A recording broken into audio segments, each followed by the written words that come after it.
Musicians in modern times, and now a new documentary which is telling the story of David Bowie's life through unseen footage, performances and music. Comes 15 years after the director, Brett Morgen, first approached the Starman singer about making a film. Although he was enthusiastic about the project, it was decided the timing wasn't quite right. 6 years after Bowie's death, the documentary has finally been brought to life. Take a look.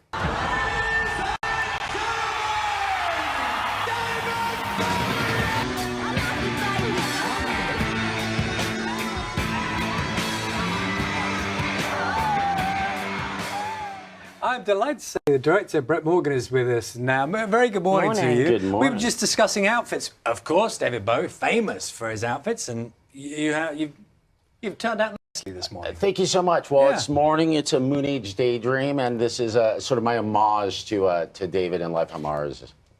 Well, this film is an extraordinary film, and what stands out from... There'll be plenty of things made about David Bowie, but these are his own words, aren't they? Do you want to just explain to people how you've come by so much material, how it's come about? Yeah, well, it started in 2007. I had a meeting with David Bowie and his executor to discuss working on a hybrid nonfiction film. And at the time, David was in semi-retirement, so the timing didn't really work out. Was that the first time you'd met him? It was the first time I met him, What was that like? It wasn't intimidating. He was incredibly direct and present, and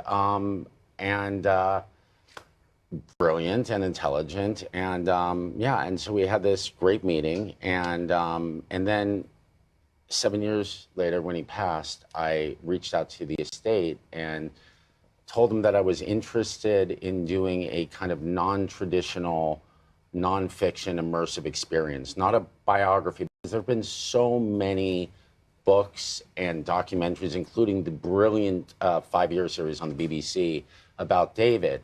And I was like, what can I offer that hasn't been done? And it was the experience of Bowie. David is, I think, best, he's very hard to pin down, he's very hard to define. And in fact, I think it's kind of best to kind of just let him tell his story and experience it. Actually, when you say he's very hard to pin down and very hard to define, you do tell the story of people just trying to figure out who Ziggy Stardust was, who David Bowie was, what his intention was when it came to his art and his creativity. And it just shows you can't pin it down. So it's almost like the way of telling this story, just there's the evidence, you make of it what you will, which in itself I think is quite... How did you not become personally involved in that? Because you would have gone through hours, hundreds and hours of archive footage. And you also had your own kind of experience, health experience, whilst making this. Yeah, well, what happened was, in 2017, the estate granted me complete access to their entire archive. And the archive is immense. It took 2 years to screen through all of the materials. It had everything from all of the outtakes from Ziggy Stardust to the original full programs from the Russell Hardy shows, David's diaries, his journals, his paintings, every tour stuff fans have been hearing about for years, the Earl's Court show from '78 that was filmed on 35mm, just extraordinary materials. And I started going through all the material, and around the time I had a heart attack and flatlined and was in a coma for a week. And it wasn't an accident. My life had been kind of out of control. I'm workaholic.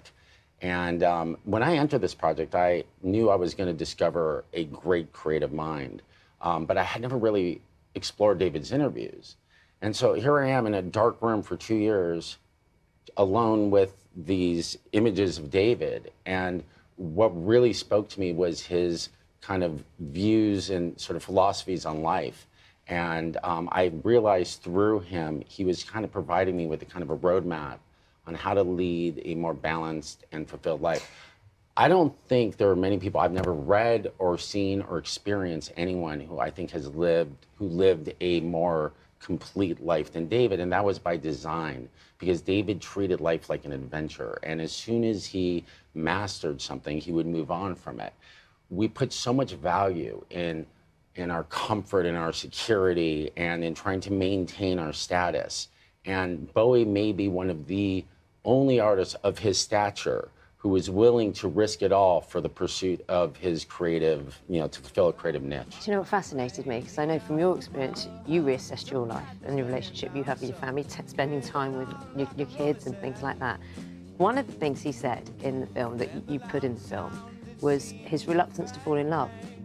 His reluctance pre-Iman, his reluctance to commit to someone else because he felt that would take away his creativity. He met Iman, it really felt to me from and through his words that he had found a sort of this comfort, this place that had been eluding him. And I think from that vantage point, he was able to produce some of his greatest work after he met Iman, beginning with Outside and carrying all the way through the Black Star. It's one of those people, isn't it? And I think there are probably a handful of them where, if you ever met him, I didn't, interviewed a lot of people, never him. He's one of those people who'd say, do you know, I once met David Bowie. Yes. And everyone would go, really, what was it? He's one of those people, isn't he? He has an absolute fascination. Maybe even if you didn't particularly like the music, because he had so much about him. He had a real pull, didn't he? David had an endless curiosity. And as I mentioned earlier, he was always present. One of the people asked me what was the greatest discovery that I found in the vault. And as people have seen the movie, there's the Gene Genie, Love Me Do with Jeff Beck, which is mind-blowing, and Heroes at Earl's Court, and all that stuff's mind-blowing. But my favorite piece of media I discovered was a pre-roll and an interview with an MTV VJ in, I think, 86 or 87. And this particular journalist knew nothing about David. This was at a point when he was very mainstream. And as they sat down, I kind of was cringing and going, oh God, this is not gonna go good. And they sat down and they started, before the camera started rolling, David wanted to talk to her about what books she'd been reading.